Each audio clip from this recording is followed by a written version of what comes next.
Hello everybody, I'm Bill with Strong Healthy Seniors.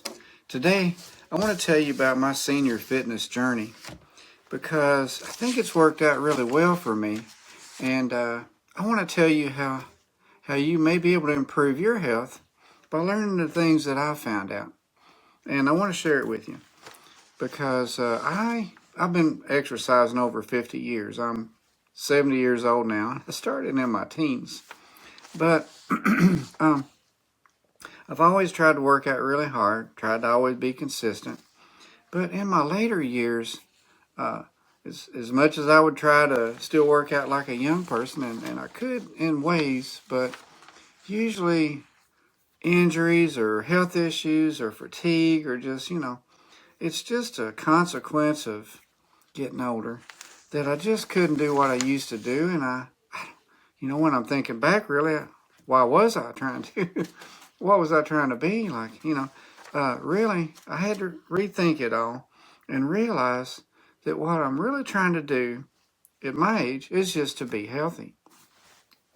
So I realized that that working out really hard, maybe getting injured, maybe it takes too much time, maybe it's too demanding, maybe I just couldn't be consistent for various reasons. The barriers came up. But so couple of things I found out that I'm going to tell you about in just a minute. I realized that consistency is the key. Consistency is the key to health, because when I found out that CDC, American Heart Association, had, due to a massive study, discovered a sweet spot that found that 150 minutes of moderate physical activity per week can decrease people's risk of all-cause mortality, all health-related deaths, reduce it by over 31%, which is amazing, isn't it?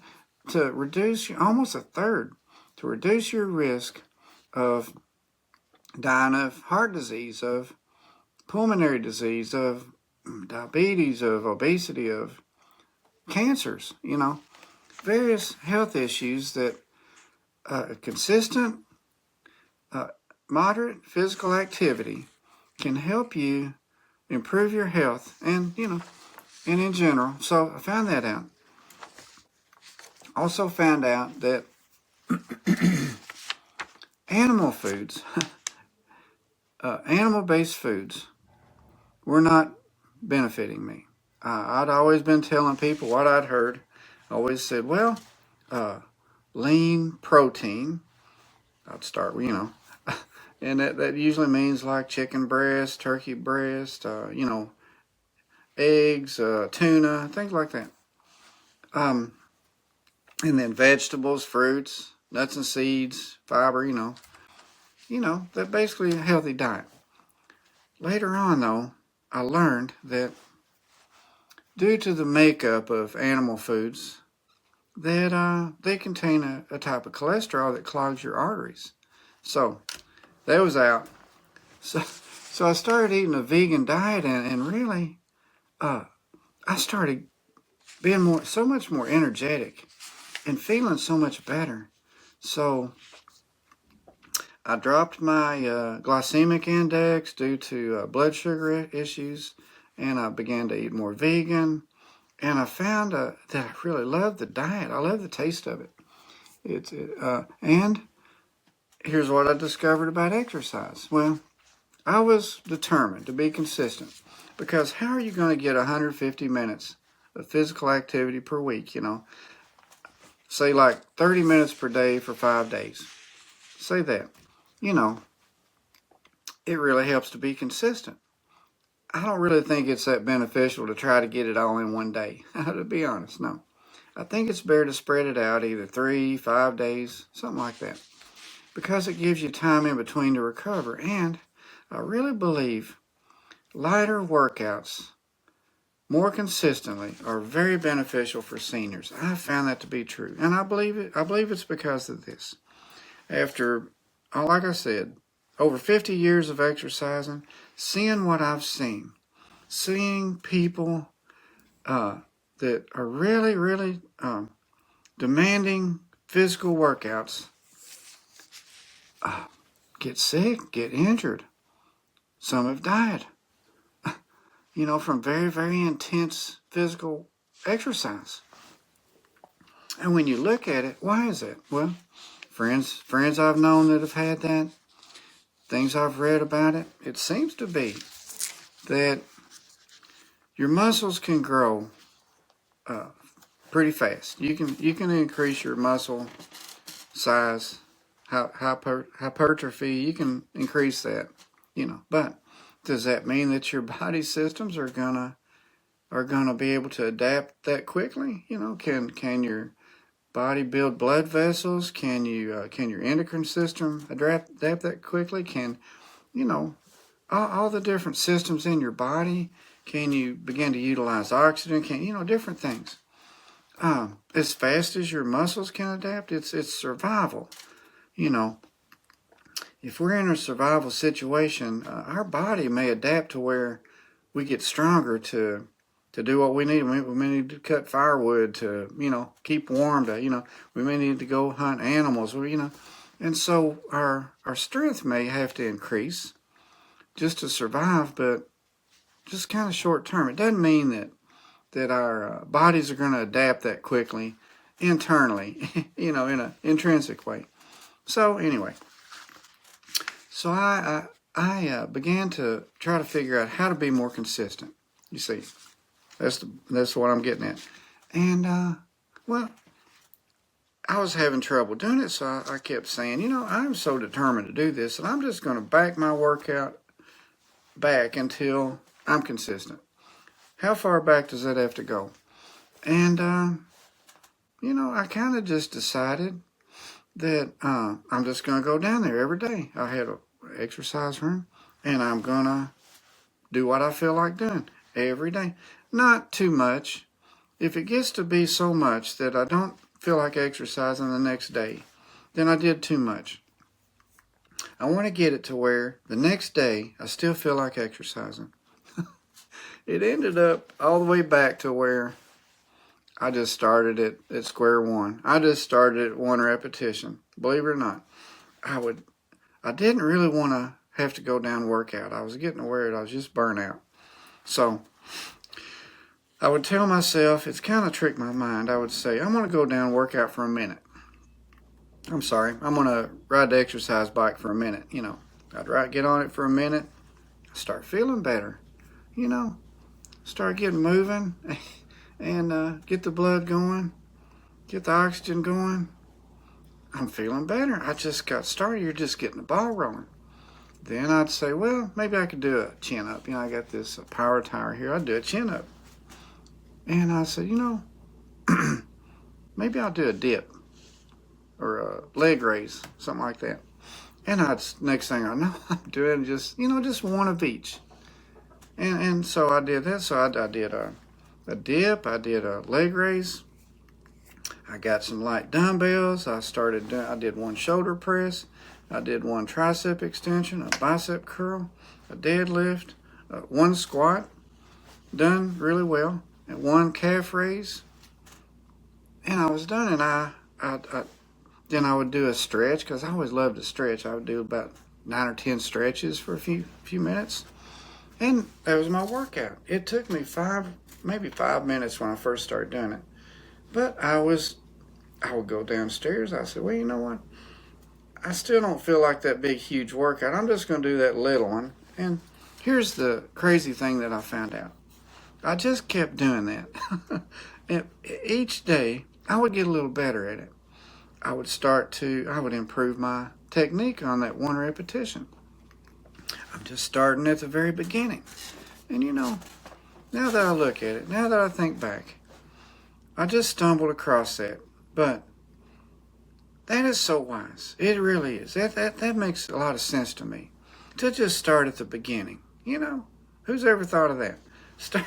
Instead of trying to figure out, assess yourself and do an analysis of everything, and then say, well, maybe you can start out with doing 10 exercises and 5 sets and 10 reps each, and a lot of people can't. No, they'll get injured. Too fatigued. They'll overtrain. just for example, something like that might come up. I've done those kind of workouts just out of the wild blue, just get fired up and say, I'm gonna just jump in there and I just couldn't do it, especially when I got older. So this one repetition, it was so easy to do. I just couldn't say no. I mean, no matter how I felt, I'd say I'd go down there and ride that bike for a minute, and then if I don't feel like working out, I rode the bike for a minute. So what? But every time I did, no matter how I felt, if I was tired, if I just, groggy or whatever, I would continue to work out. 5 minutes, 10 minutes, I'd get it done. And I realized I was marking down like every day that I wanted to work out, like 5 days a week. A whole calendar month, I'd filled it up. I'd worked out every day, Monday through Friday, that whole month. And you know what? I'd begun to really improve this exercise, even though there's just one. I got to where I was, doing a smooth, positive, whatever you want to call it, where I was, moving there. Then I would do a static for maybe 5-10 seconds. Just hold the movement, and then I would slowly do an eccentric at maybe 5 to 10 seconds. Really good form. And then at the end of it, I would stretch, and I would keep improving this day by day by day. And I was trying to get to where I was doing one perfect repetition. And then after I get it to where, I need to move on, I'll move on. I'll gradually increase. And I'll tell you the crazy thing that I found out, that compared to doing these grueling exercise routines that I used to try to do, these demanding and getting injured, maybe my knees, my hip, my shoulders, my elbows, different things, wrists, all these body parts were sore, and I just have to give it time. And I would take a lapse, and then it'd be hard to get back. This consistently doing a little bit and doing it really well, I was feeling great. I was feeling strong. I'm telling you, I'm really feeling strong for 70. I really am. I'm doing things, that I used to do when I was younger. Moving appliances and, just, I can run, it has been life-changing for me, it really has. So, this is just something I wanted to pass along to everybody about how this improved my ability to exercise. And, I believe that is about all that I had to say to you. They kind of wrote it down here, but when I get talking, I don't even need my notes. Anyway, so this is just something I've wanted to share with everybody because it helped me so much. It would be really selfish for me to just keep it to myself.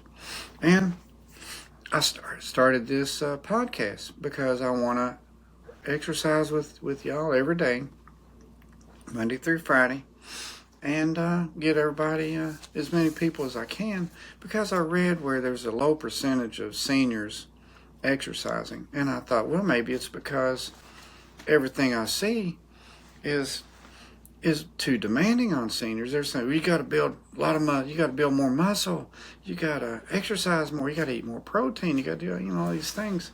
And I'm not sure if very much of it's really true. It turns out that if you just do a little, just do what you can, and you do it on a consistent basis, that's the key. Just get the ball rolling. And what I told you that I did, it may even be too much for you. If it is, then just do what you can. Just get started. And then do that little bit every day. And then try to improve it every day. I keep thinking about something that Hemingway said, Ernest Hemingway, the great writer. And he might have been teasing a little but he said, if you have writer's block, kind of like fitness block where you can't exercise, you got a lapse, compared to writer's block. He said if you got writer's block and You just can't get going writing. Just write the truest sentence that you can think of. Just write a true sentence, right? And then write another one. And then write another one. So he's just saying, and to begin to write it, it's really kind of true. You can write that way. You can just sit down and just start to write. Just get the ball going. Next thing you know, things flood your mind. Where you started may not be where you're really going, but it gets you going, And so this exercise routine, it may be 1 rep. And people may say, oh, that'll never work, and discount it and ridicule it or whatever, criticize it. But if you try it and you find out day by day by day, you're exercising. You're adapting because you're not putting too much on yourself. If you're eating good, you're getting good rest, then you will recover and you will improve just by doing a little bit. I think that I found out that it may be just a complete fallacy that tells us that we need to exercise in such a demanding way. Maybe for Mr. Olympia or Miss Olympia, for a competitive bodybuilder, competitive athlete, or something. But for an average adult that wants to stay healthy, I think it takes way less than we thought. It just takes being consistent. Just be consistent and, excuse me, a little cold down here, and you'll benefit. So that's all I have to share with you today. Thanks for joining me. I'm Bill at Strong Healthy Seniors, just trying to help more people to begin to exercise and see how many people we can get to join us to improve their health, to improve their lifestyle, their lifespan, live longer, be better for their family and friends and their loved ones, and for themselves. And so thanks again for joining me. Hope to see you again next time. And join my podcast, Exercise With Me. It's almost time for it now. As a matter of fact, this is almost 10 o'clock. So got about an hour to go. I'm going to do my podcast, 11 o'clock Eastern. That'd be 10 Central, 9 Mountain Time, I guess they call it, and 8 o'clock Pacific. So be sure to join me anywhere in the world you are. I've got my international clocks here. So anywhere you are in the world, if you feel like joining me, no matter what time it is, jump in with us. I'll be back in about an hour. And 11 o'clock every day, Monday through Friday, 11 o'clock a.m. Join me. Again, thanks for your time. You have a great day. This is Bill, signing off. See you next time.